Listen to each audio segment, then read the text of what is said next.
Welcome to The Funniest Thing. Yes. Where each week we share stories about how stepping out boldly always leads to better than expected outcomes. That's correct. I'm Darrell. I'm Ed. And we're broadcasting live from CHOBO Studios In downtown Van Nuys. That's right. And did you have someone you wanted to thank? Let's thank our Patreon supporters. Everyone out there donating to the show, keeping us afloat. If you want to support the show, go to patreon.com/funniest thing. We want to thank everyone out there who's already doing it. Lisa Jackson. Who else is out there? Oh, Lane my goodness. Meyer. We have so many people. Catherine McGuire Hurst, I think. Yeah. Barbara Gallagher Weatherman. Yes, and just so you know, Darrell and Ed pay.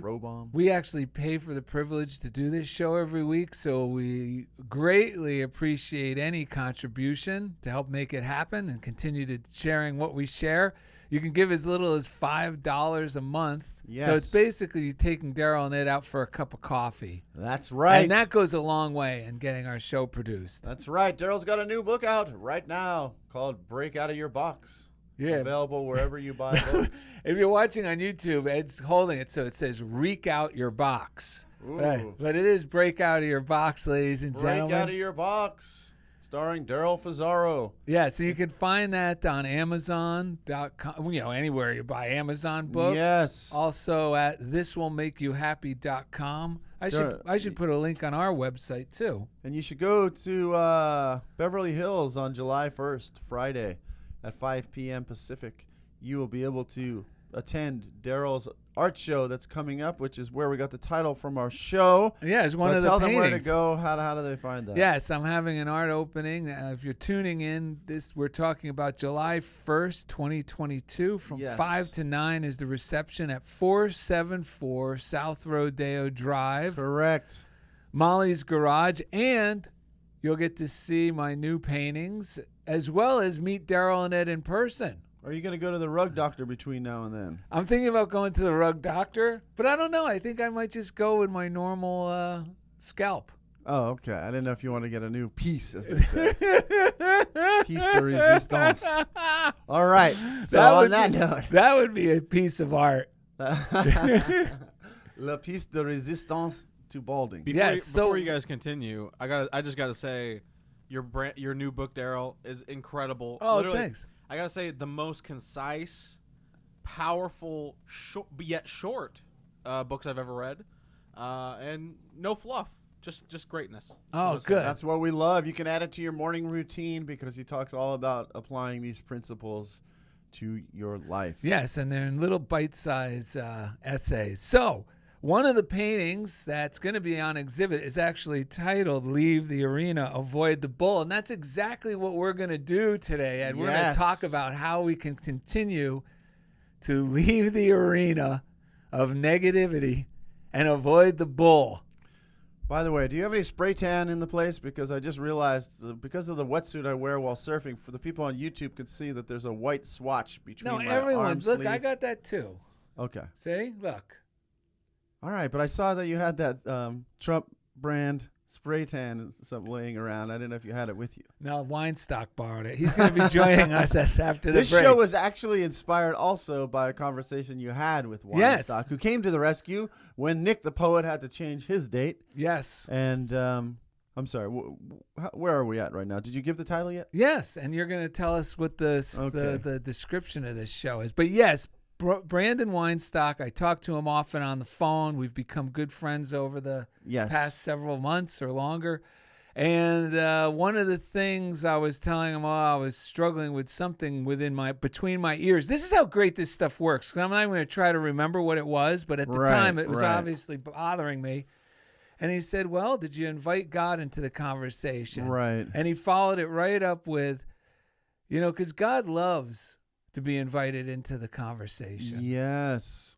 And when we invite God into the conversation, we start to wonder how God is going to how life will use the very things that we might be afraid of to bring about our good, to bless others, to bless ourselves. So the show is called Leave the Arena, Avoid the Bull with Brandon Weinstock. The solution to every problem begins with adjusting our thinking.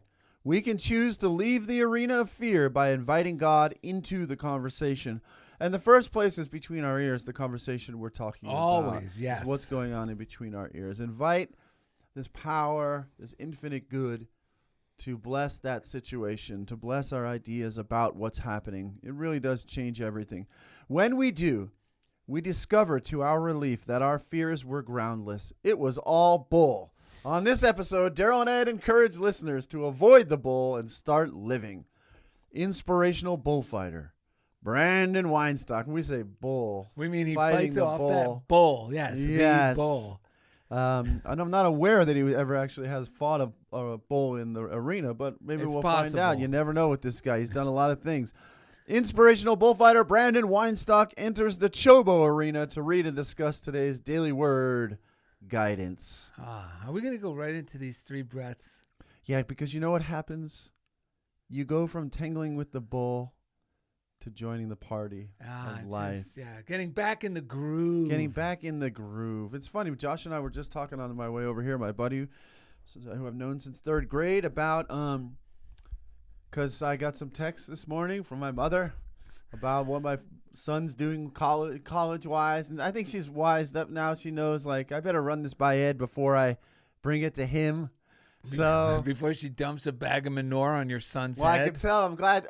I guess I'm glad she sent it to me. I was like the bodyguard, Kevin Costner diving in front of the bullet, because it felt so bad for me to hear it. So thankfully, it almost knocked me unconscious. So I had to call Darrell, get some reinforcement, call my buddy Josh. But what I realized was what she was saying was triggering my own fears and my own resentments from the past in our relationship. Like, nothing to really do with my son, because he has, he's grown up around me and my wife, and we've trained him to trust himself. And we're not trained him. We just encouraged him to continue to naturally trust himself. And so it's not really him I was worried about, but it was like the little part of me that was like, so I called Darrell just to kind of like, because I said some things lovingly, just like, I would walk lightly because he knows what he's doing. He's doing great, because I could tell that's what she was looking for from me, to see if it was a good idea. And then I talked to my friend Josh, and the reason I brought that up is because I was tempted to like fight because of the fear that was coming up, get tangled up, how dare you even say it, blah, blah, blah. But my friend Josh said this. He said, if you do that, you're just reinforcing the groove of that same old groove of thought, which pulls us into these fights. And we basically waste our time tangling with things that we don't have to do anything about. We're getting in the arena with the bull instead of moving into a new groove. Yeah. And I'll say this quickly. I was at school the other day, and my student, my students, the adult program I've been talking about, the prayers are working. This is the best program I have ever been a part of. The best staff.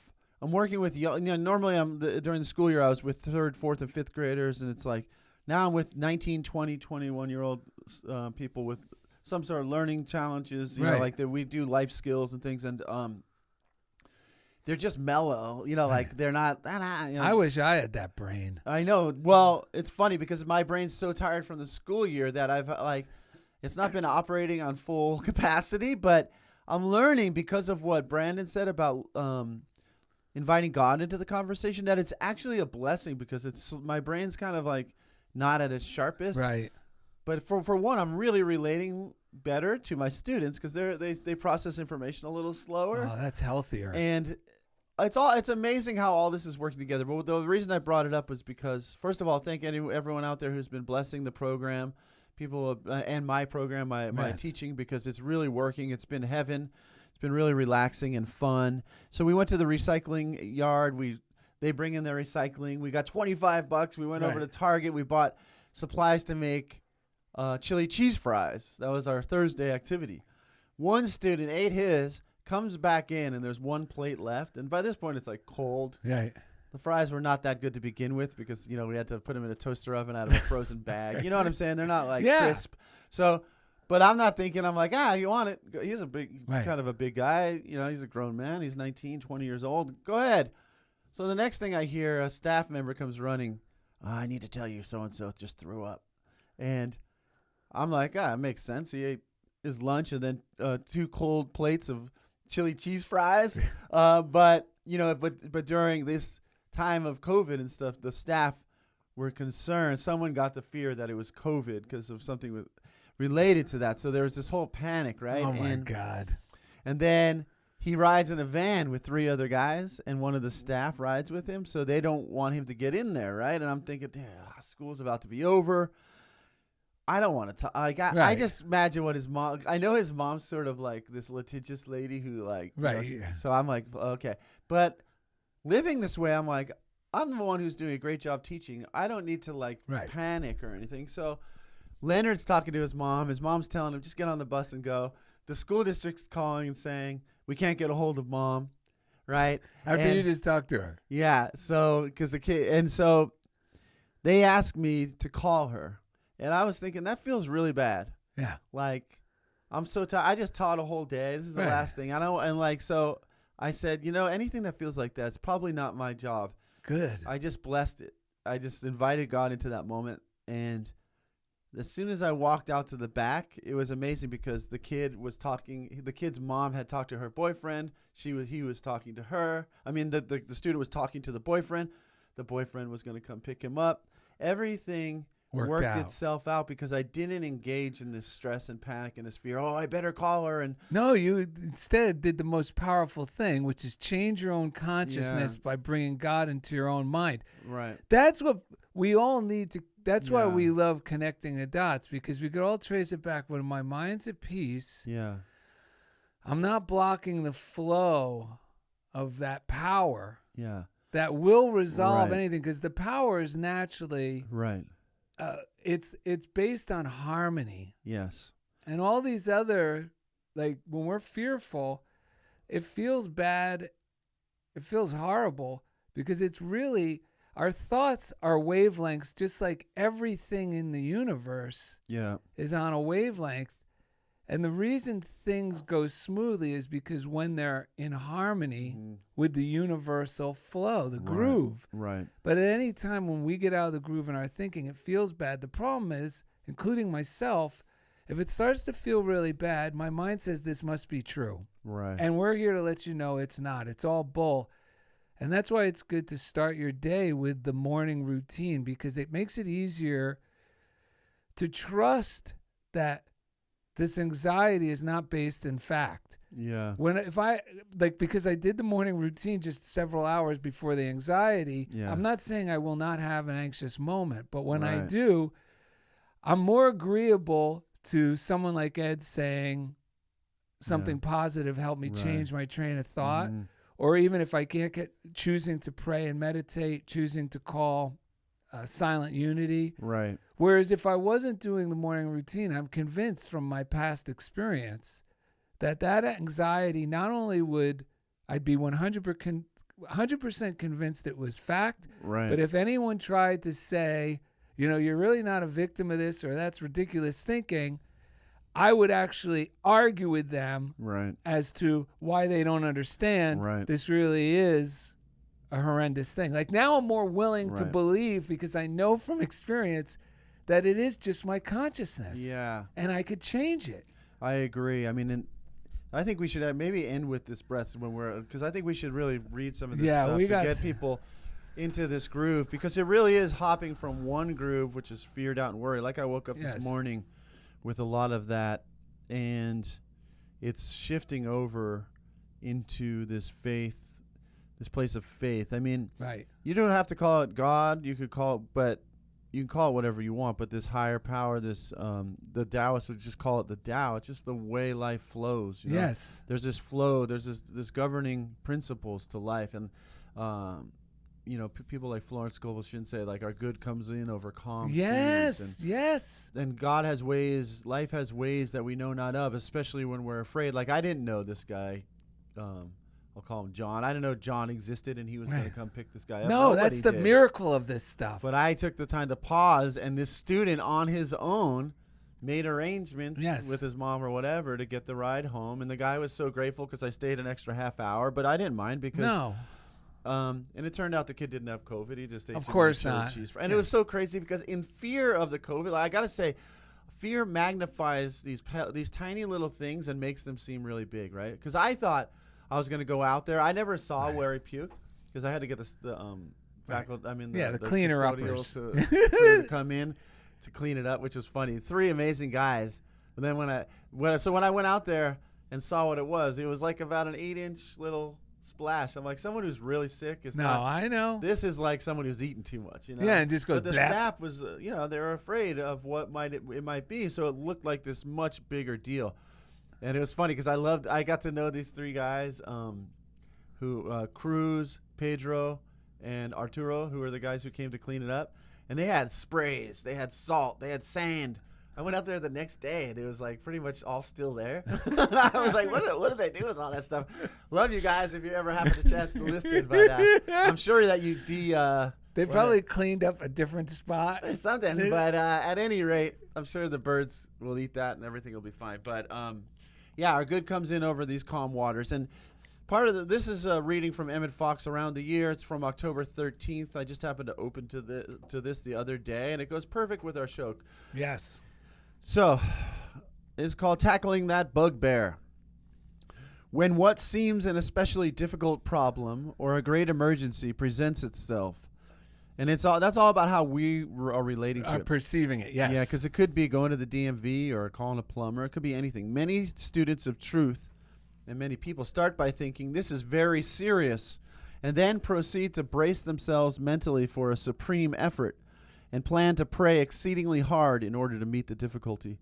All this is quite wrong. It simply builds up the problem into something far bigger than it was originally. The right attitude, the one that brings victory, is to think God can and will solve this problem. Yes. Instead of speaking the word from the low altitude of fear and limitation, and trusting to effort to magnify the Lord, stop thinking of the problem altogether and rise in consciousness. Having now attained a higher level, speak the word gently from that level, and your problem will be solved. It says, "For the word of God is quick and powerful." Hebrews 4:12. And I'm using that on a chronic health thing because it's easy to go, oh, this is going to be with me for the rest of life. Like almost like my faith has gotten weaker over the years, whereas in my 20s I had no problem believing this stuff would work. But then I have to remind myself, no, just God can and will solve this problem and forget the matter and move on and just do the next right thing. And that's the cure. Right. But is that enough? Yes, that's more than enough. You know, I'm glad you said that one thought because I was just thinking this week that thought that this thing is here to stay, it can't change, that is one of the most diabolical, disconcerting and diabolical thoughts we could have. That's what you got to say. Not today, Satan. It was just the shirt I'm wearing. My wife got it for me from a great thrift store. But that is the number one. That's the bugbear. That's the first one. That's the number one bugbear for me. Well, we don't realize when I do that because I've had some things going on that my brain is thinking. I'm glad now when I realize that that's what's going on because I can go to work on my consciousness. But yes. When that's the biggest concern and also the biggest relief when we invite God into this conversation is that we realize I say it's like Mama B, my mom. We pretend we use her as the example, but you could the voice of fear, whoever that voice is in your head, puts on a little lab coat and pretends to be a doctor and starts. This is never gonna go away. It's like it's amazing how fear puts on that expert, whatever uniform it needs to put on to give us advice about what's here to stay and how bad it is. It's like, it's crazy. Well, it's like that Bible verse. It was even used in movies like the 10 Commandments when I read in that movie, that old movie with Charlton Heston as Moses. Right. It would say, and it came to pass. In my mind, when I heard it came to pass, I thought, it came to stay and ruin things. Right. But that's not what it means. If you read the Bible verse esoterically and spiritually, it's obvious. It's saying, whatever you think in your mind, this is here forever, this is never going to go away, this is here to stay, it's reminded, no, this came to pass. Right. And keep your faith in God and you will heal. Keep your faith in God. Keep your consciousness at peace. Right. And things will come to reharmonize and heal and move along in a positive way instead of fighting like you were giving that example. That's a great example too, because the same thing, the same thought when heard and thought through the lens of fear is so different from through the lens of love and faith. And I got news, the lens of love and faith is always more accurate than the voice of fear. So, always. Well, here's we got some great readings, and we have just enough time to get through them before the break. And the breaths we'll get to after the readings. So this is from a book. This one I highly recommend. It's Find and Use Your Inner Power by Emmett Fox, because it's little one-page essays. And I used to carry this around with me on the bus when I was in the military, or at work, because it was just quick pick-me-ups. And this one's titled Swing Doors to Hell. And here it goes. When you have true peace of mind and an adequate understanding of life, you are already in heaven. When you are full of fear, anxiety, hatred, or physical pain, you're in hell. The conventional descriptions of both places are but an attempt to provide symbolic pictures of states of mind. Whether you are to live in hell or in heaven depends solely upon the kind of thinking you indulge in all day long, and fortunately you can, by taking a little trouble, train yourself to make heaven-like thinking a constant habit. The doors of hell are swing doors. There are no locks or fastenings upon them. They swing in or out at a push, and you can go inside anytime you choose to do so. And by the same token, you can also come out again anytime you choose. The way out of hell is to begin thinking thoughts of health, happiness, and success at this very moment. Yes. And to keep it up hour after hour, day after day, in spite of all appearances. If only you will do this with determination, you will be through the swing doors and out of your difficulties before you know what has happened. Yes. Because we're allowing that power to work on our behalf. Yes. Yes. And it's so natural. That's where I think that's what the piece of like the Taoist thing of the through line between what they were saying and Christianity and different traditions, this through line that I like that it's natural. It's our nature to actually flow and to be successful. Yes. It's really about undoing a lot of thought processes I've had that would get in the way. And that's why I think like what hit me this morning with my texting with my mother about my son was it just reinforced within me. I have learned that the most important thing to do is trust yourself and your connection to what you know. You will never be led astray. Even if for a time it's like kind of uncertain, you're always going to end up in the right place. Yeah, it was disrupting the flow. That's why it felt bad. The voices of fear within us are basically telling us we can't trust ourselves, we can't trust life. They're like little voices inside. No, don't go this way. Yeah. But like they're just fearful guys who threw on like a street. What is that, like those orange vests? They don't really work for the city. Yeah. They're pretending they are. No, detour, don't go this way. But like that's where I want to go. The coffee shop that I want to go to is right there. All right, Eric Butterworth, Spiritual Economics says, the great discovery, by the way, Spiritual Economics, highly recommended. Go to DarrellandEd.com. There's a reading list. You can order any of these books for yourself. We don't make money, but we do enjoy sharing the medicine. The great discovery of the new insight in truth is that consciousness is the key to all things which happen to us. Certainly the key to personal prosperity. The starting point in changing your life is the realization that you can change your life by altering your thoughts. You begin by taking responsibility for your own life. This is true prayer. Yes. As long as you are hung up on paranoid thoughts such as, it's what they are doing, it's what's happening in Washington, office politics, and the IRS is harassing me, then you cannot help of any kind. You cannot find help of any kind through truth. Admit to yourself that your present experience, even the condition of your bank account, reflects your present level of awareness. You are not the victim of circumstances. Consciousness creates circumstances, or at least sets the climate in which they happen. When you establish yourself in this awareness, then you are in a position to change things. Because if the cause is in you, in your level of consciousness, then the cure can be effected by changing your thoughts, by altering the cause. All right, and here we go. The 1-2 punch. This is from You Unlimited. Norman Lundy. By Norman Lundy.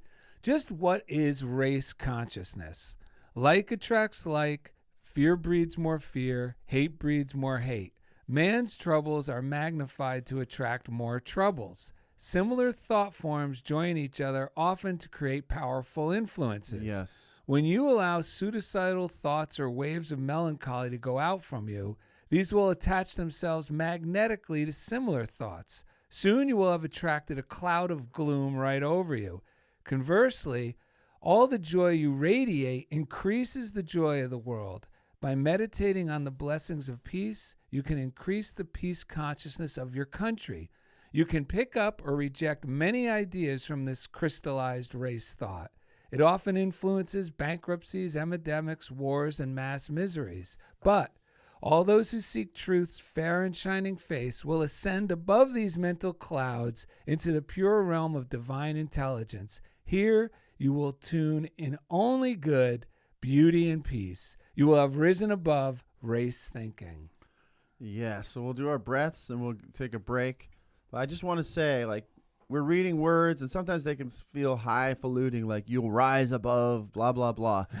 But all this really means is taking time to sit and meditate and do some simple form of prayer where we open ourselves up to receive this greater awareness of who we are. What? All the rest of it's just talk. Like, if you have to do that to experience it. Like, you have to have your own personal practice, your own personal connection with this stuff. I mean, it's probably encouraging, right, yes. to know that it's there, but to really reap the benefit, which anyone can do at any moment, because these principles are working whether we know it or not, is just to sit quietly. I mean, that's why this stuff, the message of Jesus was so uplifting for so many people, is that everyone can do it. Everyone is doing it. Well, you know what? I always rise above it all with you when we do this show.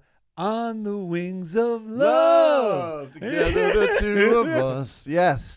All right, let's do this. Who do we got here for today for our breaths? These were the three magi. Yes. Who brought the gifts to Jesus, came up with these: earth, wind, and fire. That's right. This mantra was forged out of three key elements: earth, wind, and fire. Okay. All right, let's take a breath. Well, because this is the way we feel when we release ourselves from these fearful thoughts. And we get back in the groove. We get back harmony. in the groove. We really start to share in, like, the spice of life, if you will. Yes, and we want to share it too. Yes. Okay, you ready? Okay. Let's groove tonight. Share the spice of life. Let's groove tonight. Share the spice of life. Let's groove tonight. Share the spice of life. Yes. One of those great moments when you know Brandon Weinstock's looking at you. You're not quite sure if he knew what he was getting into. All right, coming up next, today's guest, inspirational bullfighter Brandon Weinstock enters the CHOBO arena to read and discuss today's daily word guidance. Thank you for listening to Funniest Thing with Darrell and Ed. Welcome to the second segment. It's time to leave the bull and avoid the arena. Leave the arena and avoid the bull. That's true. Yeah, both of them work. Leave the bull and avoid the arena. Man, what's in this coffee at CHOBO Studios? I know. It's delightful. So listen to this. I got this email from positivechristianity.org today. What's that guy's name again? Chenworth or something? Yes, Chris Chenoweth. Chris Chenoweth. He's a great Unity minister. And he says, lowering your anxiety screen. Oh, this is a great analogy. Matthew 6:31. Are you not? It says, do not be anxious. Are you being stopped from living a full life by your own anxieties? An old friend of mine, Stretton Smith, in one of his writings recalled a famous episode of Star Trek. Captain Kirk and Spock were traveling through a tunnel when they saw some of their crew at the other end being tortured by the enemy. They rushed through the tunnel to rescue their friends when suddenly Kirk was stopped by an invisible screen. He couldn't see what was blocking him and he couldn't get through. He looked like a mime washing a window. Man, he must have done a great job with that. But Spock had walked right through. He cried out to Spock, asking Spock how he got through. But Kirk, could not. Ooh. Spock said that it was an anxiety screen and that Kirk's emotions, his anxiety, prevented him from getting through. If Kirk would lower the anxiety screen, he would be able to walk through. So Kirk stood back and imagine the invisible anxiety screen in front of him being lowered. That's what we do when we meditate, affirmative prayer, inspired reading, call a friend. And Kirk, free of all anxieties, stepped over the screen and joined Spock. They went on to rescue their friends. The next time you want to do something, but you find that you're being stopped by your own anxieties, try this mental technique. Stop for a moment and imagine lowering your anxiety screen and stepping over it, walking forward to claim your God-given good. That's a much better way than trying to push through the screen, trying to pretend we don't have the anxiety. Just take a moment and use some breathing, use your imagination, right? Withdraw your attention from whatever this anxiety is. Invite God into the conversation. Because if God is the God that we're speaking about here, it's principle. Means it's forever follows certain principles. Ever increasing good. The good that we seek is seeking us. Our role is really to tap into our good and express our good, become an expression of the good. Once I become an expression of the good within myself, the anxiety screen goes away as well. Once I become the very thing that I'm seeking from the world around me, being kind, these type of things, instead of being afraid, I can call someone else, encourage them. All of these things open me up. Yes. Those things also lower the anxiety screen. Yes. All right. Imagine your mind smiling. Imagine your subconscious mind. Yes. Indeed, smiling. That also helps. These little visualizations that help us. All right. We got a postcard this week. If you want to send us anything, funniest thing, P.O. Box 1312, Culver City, California, 90232. Thank you all for tuning in, by the way. Again, for supporting us through Patreon. Patreon.com/funniest thing is where you can do that. But in the meanwhile, we love these. It's so funny. We were talking about Kirk in the last reading. Our friend Kirk Chelson from Germany sent us this. And on the front, it says, "Let that SHIT go." Yeah, he posted my head on a little Buddhist statue. Yes, so that's the funny part on one side, but it's also a good reminder. Yes. And the second side, it says, "Facts based upon reason and the evidence of the senses, which oppose the idea seeking expression, rob you of the belief in the reality of the invisible state. Faith is the evidence of things unseen. Call the thing not seen. Assume the feeling of your wish fulfilled." And that's from Neville Goddard. So we also got some mail, Ed. Kathleen Lepoff. Yes. Sent us a little message. Yeah, we're gonna give a shout out to Kathy Lepoff's meditation group in Morganville, New Jersey. She's excited for your book in their book club. And because they're going to read it, right, in their book club, your new book, Break Out of the Box by Fuzaro. Break Out of Your Box. Break Out of Your Box by Fuzaro. You can get it on Amazon or wherever you get books. And then she says, my meditation friends love your podcast. Yeah, isn't that awesome? Where did you say it was again? Morganville, New Jersey. Morganville, New Jersey. Hello, meditation. Yes, Morganville, New Jersey. That's like the Beverly Hills of New Jersey. Yeah. These little messages, we do the show. We just send it out there. We're not tracking the numbers like all the time. This is enough. This is one letter brings us so much joy. It's therapy for us to do the show. Yes. We've been doing it for almost 10 years. And so when we get these messages, they're a big boost. Vicky Carolan on Facebook. I believe this is the mother of Sarah Negadari, perhaps. Oh, wow. Nice. Yeah, said, "I love you guys." Well, wow. We love you too, Vicky. Thanks for tuning in, sharing the show. If you want to find out anything about us, you can go to darrellanded.com. What else? You can go to our Funniest Thing fan page. You can find us on YouTube now, full YouTube videos live from CHOBO Studios, which are amazing. I highly recommend them. Yes. We usually post them on our Facebook page. You get to page see our guests, what they look like. I know. This is next level stuff here. We are so happy to be here. Yeah, today's guest is in HD. Also, we want to thank our chief engineer in Missouri who puts pieces everything together. Yes. His name is Jeff Comfort, and each week he takes us right into the comfort zone. Shout out to the prayer line. Well, let's thank Indy Fawcett right here at CHOBO Studios. We got 2 engineers now. Thank you, Indy Fawcett. Thank you, guys. Love you. How you feeling today, buddy? Oh, doing great. It's always this isn't work for me. This is always fun and enlightening. So I appreciate you guys. And you're enjoying the show today? Oh yeah, definitely. Every time. Oh, beautiful. Every time. All right. Now, the shout out to the prayer line, which is a non-denominational line that's been in existence since the first phone line in Missouri. That's right. Over 100 years. Yes. And well 125 years, actually. 30, I think. Now. Yeah. 800 now pray or 800-669-7729. If you need an affirmative prayer, just the willingness to call, the guts and willingness to call actually is the faith of the mustard seed that already gets my mind back in the groove, and I start to feel better and more positively, and my anxiety screen starts to lower. So we highly recommend it. Yeah, they have an app, the letter U, the word pray, You Pray app. It was having issues on Android, but hopefully it's back up and running. I still use it all the time. That's where you can type in your prayers. Yes. Living out of fear, we get used to it if we've been living it that way for long enough.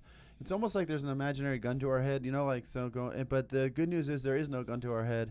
We just have to remember and admit to ourselves how bad it feels to live under fear.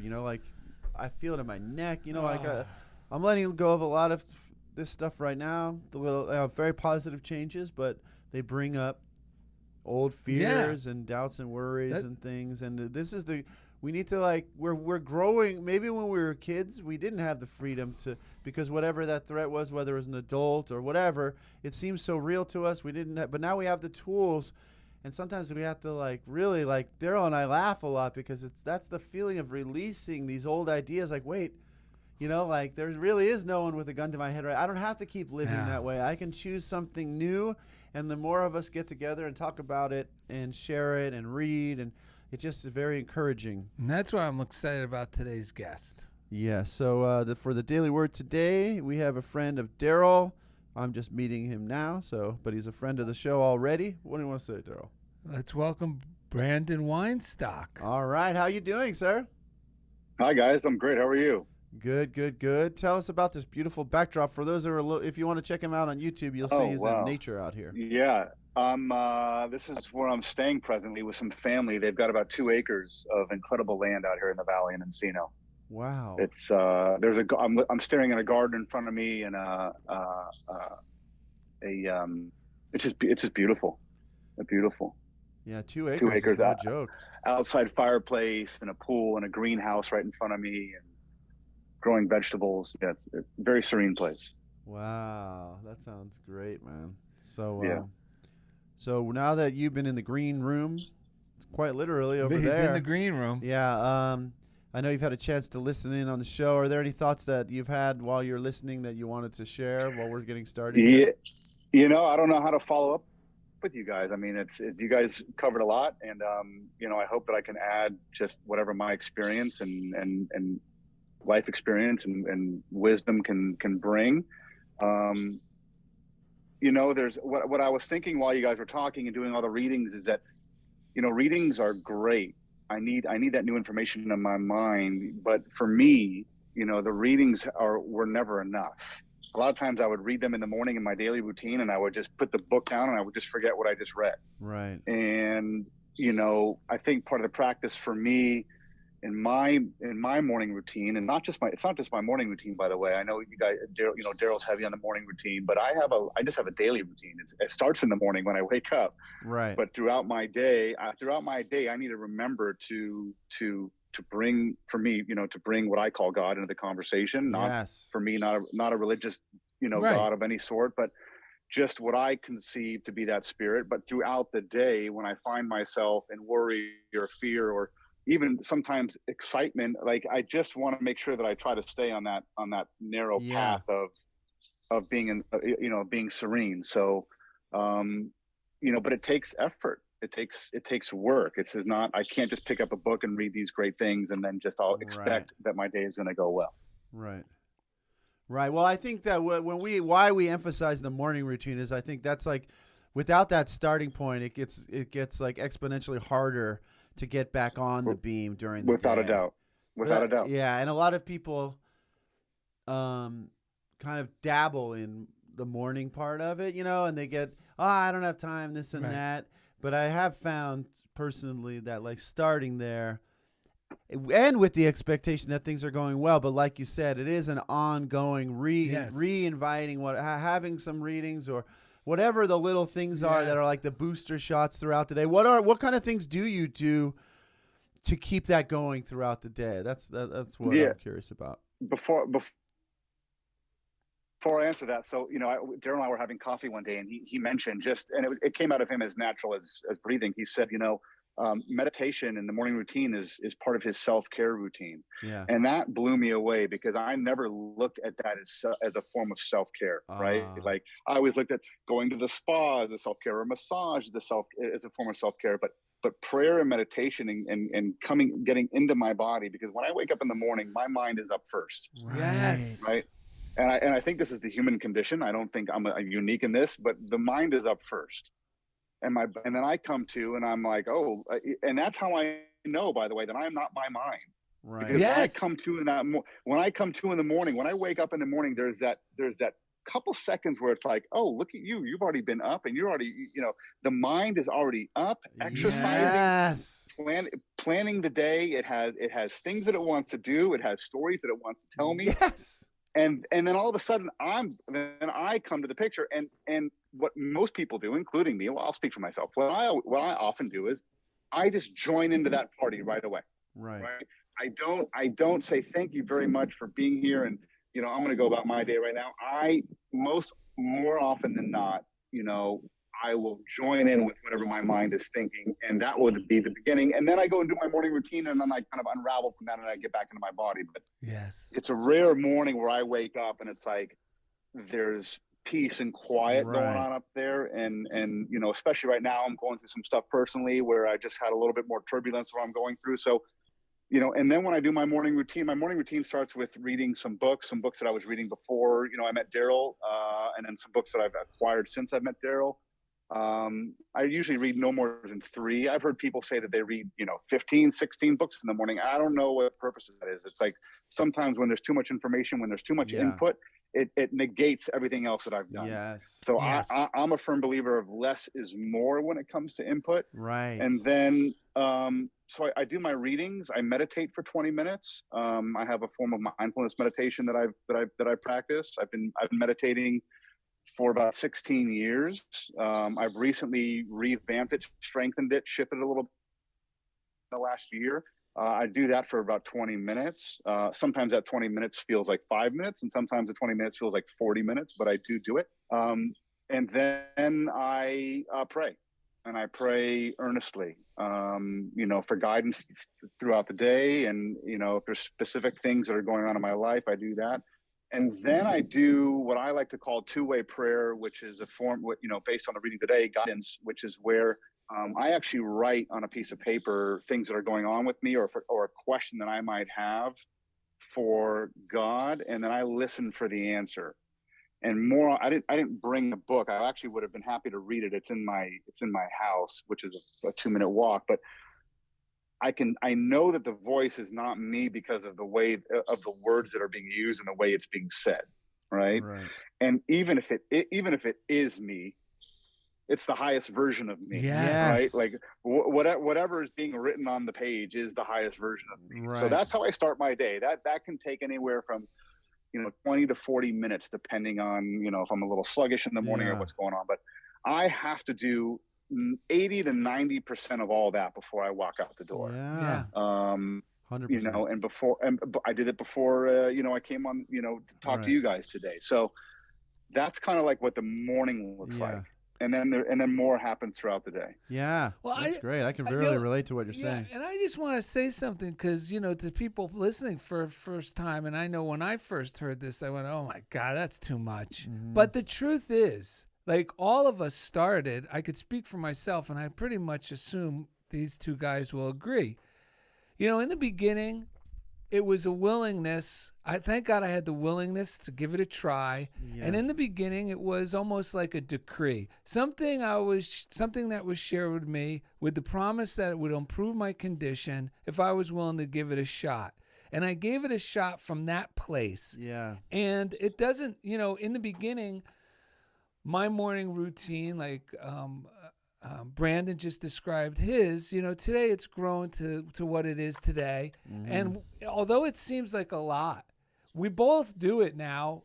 I could pretty much say this confidently on his behalf as well and Ed's, because of the results. Right. It's become actually a desire now. Right. Where before it was a decree. And what I also want to reemphasize is in the beginning, it wasn't this long thing. That's right. I don't want you to think, oh my God, it has to be that long. Oh my God, I got to do a full 20 minutes. That's like, trying to look like Arnold in 6 weeks. Right. When you're 14 years old and thinking, I'm going to go to the gym. Yeah. No. Because in the beginning, it was given to me as can you do this 7 minute, just a few of these prayers before you race out the door? Right. And now it's grown. And I also like what Brandon shared too, to reiterate. It doesn't have to be 30 books, 10 books. I heard a guy the other night, actually Brandon and I both heard the other night, a mutual friend say he reads 20 books in the morning. And my mind is like, what? Yeah, I'd be dead if I did that. No. It's just find the few books. We offer a lot of books on our reading list. It doesn't mean Darrell and Ed read all those books in the morning. I don't want you to give that. But you pick and choose the ones that excite you and just commit to the few that do. And here's the other thing, folks. If I start getting that lift after reading just a few and I have one or two more, I allow myself off the hook, because you can get superstitious with your morning routine too. Oh no, I got to finish all 5 readings. No. So if I get the magic, if the pill is working, right, I allow myself, and Emmett Fox says this too, then stop there. Yeah, it's working. That's what Jesus called the spirit of the law. Yes. When the spirit is there, because if you stick to the letter of the law, that's what he said, the letter of the law killeth, but the spirit's what giveth the life. So yes, and then go through your day, but do it each day. Yes. That's the key. Yeah, that's the key. And I want to say too, what Brandon shared, I can relate to, and in my understanding of how this stuff, like from a psychology background, and also from this new thought background, it's like what I would describe as like my subconscious mind, which has been trained and conditioned, just starts going. And if I don't do some practices where I disidentify with that, it will take over, and it will, like Brandon said, mine gets so crazy that I couldn't even fall. If I try, there's that, like, if I, like, mine is this practice of, like, so I do, like, my morning routine, and because I've been teaching. Yes. And then I'll take my shower. I'll take a cold shower. It helps wake me up.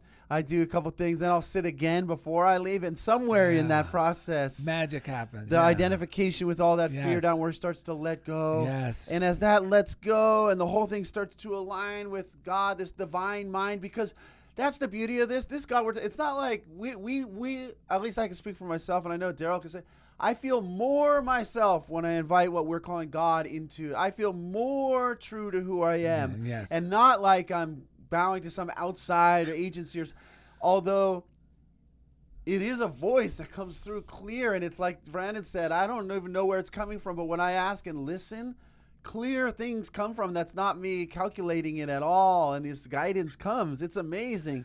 One last thing before Brian says some more good stuff. Brandon, before Brandon, man, this coffee. I was going to say, do we have another guest? No. Brandon. Brandon says, Brian. I like. Is that right? Brandon, I love that you said the key thing too, get back in my body. Yeah. That is one of the best things, because when it's a practice I could use in my imagination at any time during the day, because when I start, you don't even aware how much you rise up into your head. Right. But if you just take, sometimes I'll take a few breaths in my car, and I just imagine myself settling back down in my belly. Yeah. And just doing that, all of a sudden I start feeling grounded again, like me.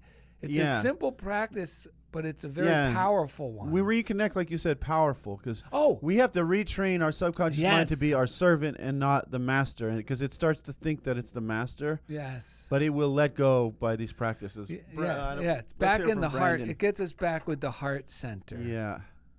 Instead of the head center. Yes.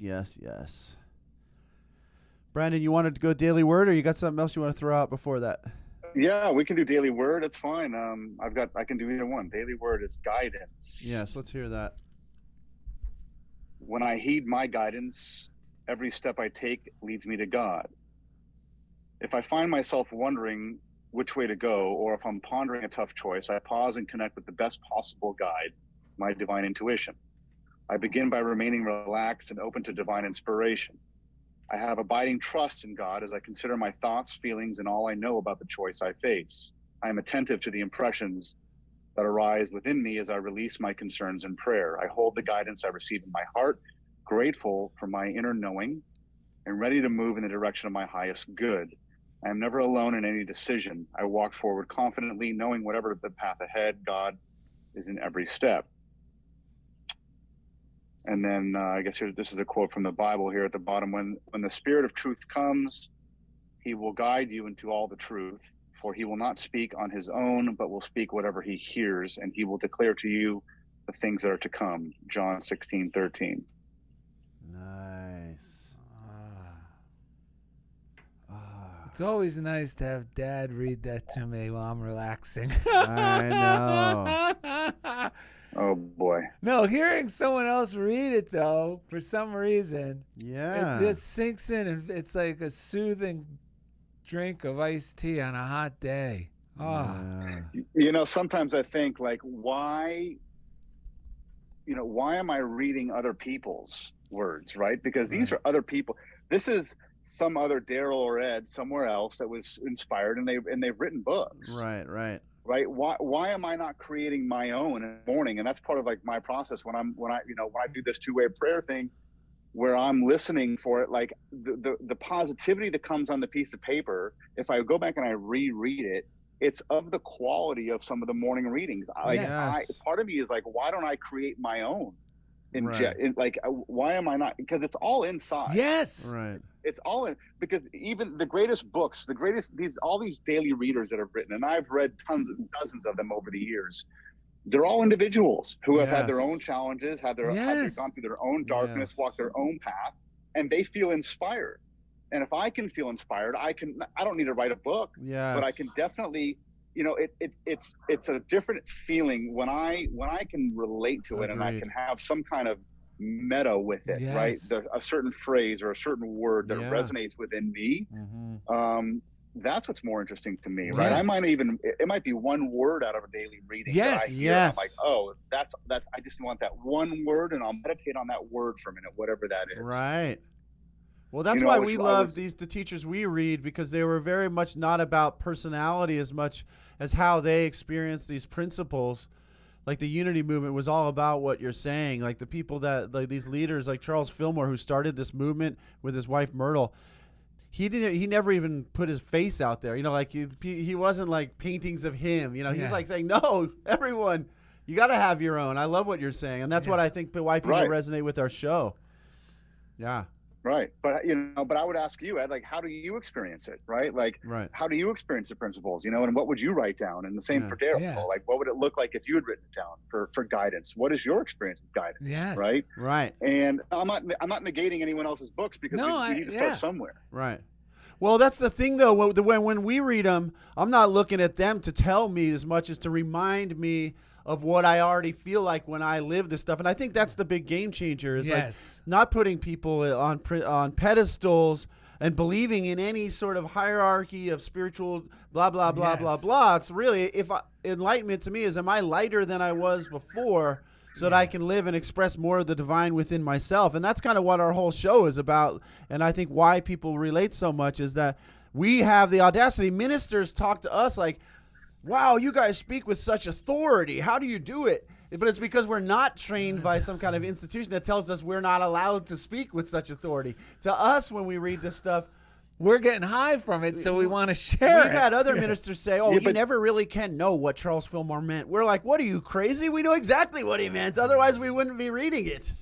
Right, but that comes from lived experience. Yes, precisely. Okay? Precisely. It comes so when the priests and the rabbis and the imams are asking you, they don't get it. It comes from lived experience. Precisely. Right. So I don't want to just be the guy who reads the Torah and then reiterates it to a congregation, right? I want to be able to read the Torah, digest what it says, see how it applies to my life, how I've lived it, experienced it, felt it, and then I can communicate it. Otherwise, I don't have a message of any depth or any weight, and then people can't resonate. And that's, I mean, again, that's what the New Thought movement was all about, and it's still like all about, is people who feel the same way you do and that we do, which is, I don't want to go and, oh, the priest is the rock star I paid to get in to see Mick Jagger, dude. I want to do it. I want to have that living connection. And I do now, which is amazing, which is why we love this stuff so much. Well, I mean, even Jesus said, he goes, it's not me, you knuckleheads. Yeah. Look, you can do even greater works than me if you just start applying this in your life. Right. He always said, it's not about, stop making me the rock star. Right. Like that, he wasn't about being the rock star. He was just about, show me the way. Look, I'm not religious. I've read the Old Testament. I read the New Testament. And, my interpretation was that Jesus just had a particular take on what was being taught back then. Yes. And it was resonating with people, as because it was more down to earth. Yes. It was from the common man up. It wasn't from the top down. Yes. That's correct. No, that's it. It was a common, shared, lived experience, and it came from his own darkness. Yes, whatever it was. We don't hear about that. We don't read about that. At least I don't. I'm not that schooled in it. But when I was reading the New Testament, I didn't read about his own personal darkness. But, right. But or he was enlightened. But everyone has some kind of darkness. I agree. And this is just Brandon talking here, right? But he had his own experience, and when he looked to the Scripture, he was like, look. We don't need to stand on a corner and dress up and make a show out of praying. Right. Let's just look what's going on. Let's look what's going 100%. On in my heart and how I feel about it and what you might feel about it as well. Right. Your experience. That's right. Wow, this show we're gonna have to have him back on this show. There's a parable where he's talking. He's like, "Get these kids over here. Unless you can make it as simple as and live like these guys, these knuckleheads, you're not getting it, right? Like, you don't need all of this highfalutin jargon. This stuff is meant to be practiced, and it's just principles that are in effect. Everyone can and access them. Everyone can understand them at their highest level if they're willing, like you said, to practice and." That's why we love this stuff. It just resonates with what's true. I don't need some third party to come in and go, yeah, it's okay for that to resonate with you. Here you go. It's like, I didn't. When I was growing up and I was going to the Jewish temple, I didn't resonate with what the rabbis were telling me. I wasn't interested. No, me neither. But they were and I would go twice a year. So what is that? What does that even mean? Yeah, right? I felt the same way. I had to go through a lot of darkness to end up coming to a place where it was like, okay, I'm open to spiritual principles, which, by the way, was not an easy choice. Right. Okay. Like, I hear you. It's sometimes like living the way I've been living and choosing spiritual principles is not always an easy choice. Right. As strange as that might sound. Right. Because I got comfortable in my own misery. I got comfortable in my own fear. I got comfortable in my own anxiety. But I don't want to. But once I've tasted the freedom that I get on the inside, and I read this kingdom of heaven thing all the time, and I was like, where is this kingdom of heaven on earth? I don't get it. And I was just thinking the other morning in meditation, I get it. It's my kingdom of heaven is on the inside. Amen. And when I am serene and I am centered and I am in my body, it doesn't mean I don't have a lot of trials and tribulations going on the outside, because I do right now. But when I can get to that place of silence and quietness on the inside, that for me is where the kingdom of heaven resides. And then I can go out into the world and face whatever it is that I'm facing. And it requires self reflection and digging into my own demons, because if I try to build a foundation of spiritual principles or spirituality on a fractured foundation, it will not work. Right. It will not work. If I want to read a daily meditation, or if I want to go to temple, or if I want to go to church, or I want to ingest spiritual principles, but I have not addressed, I'm speaking for myself, if I have not addressed the darkness from my past, or the crevices or the cracks in the foundation, it will seep through. It will seep through. And I had to go back and address the darkness first. So, by the way, it was all baby steps to let the love of God in my life and the spirit in my life, which, by the way, that concept has changed a lot over the years. And then I hit a plateau.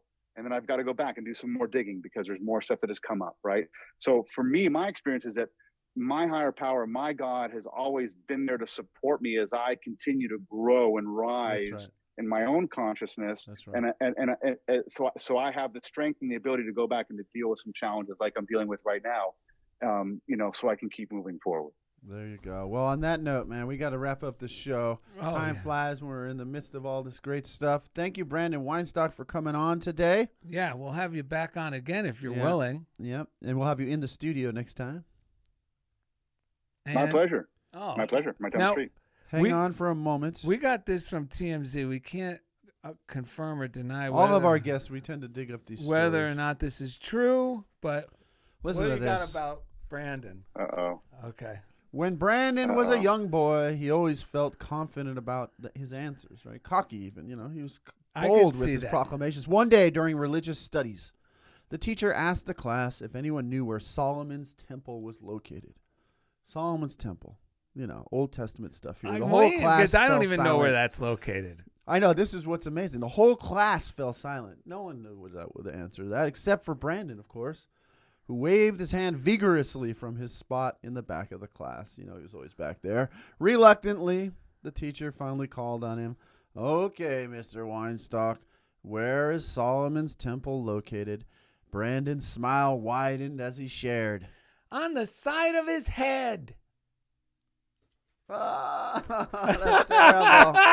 I don't know what that was, but if I was supposed to laugh, I the worse the joke, the more we love you. Yeah. Solomon's temple. Love you guys too. All right. Oh, look who's here. Earth, wind, and fire. All right, guys, let's sing us out. Okay. You ready? Yeah, I got to Let's groove tonight. Dun, dun, dun. Share the spice of life. Down, down, down, down. Baby, slice it right. Down, down, down, down. We're gonna groove tonight. That we can boogie on down. All right, CHOBO Studios, we love you. Visit DarrellandEd.com. Brandon Weinstock, man of wisdom. To find easy links to everything we do. Jeff Comfort, we love you. Thanks for being a part of Funniest Thing with Darrell and Ed. Let's groove tonight. Bam, bam, bam, bam. Share the spice of life. Bam, bam, bam, bam. Baby, slice it right. Bam, bam, bam, bam. Let's groove tonight. Let's boogie on down.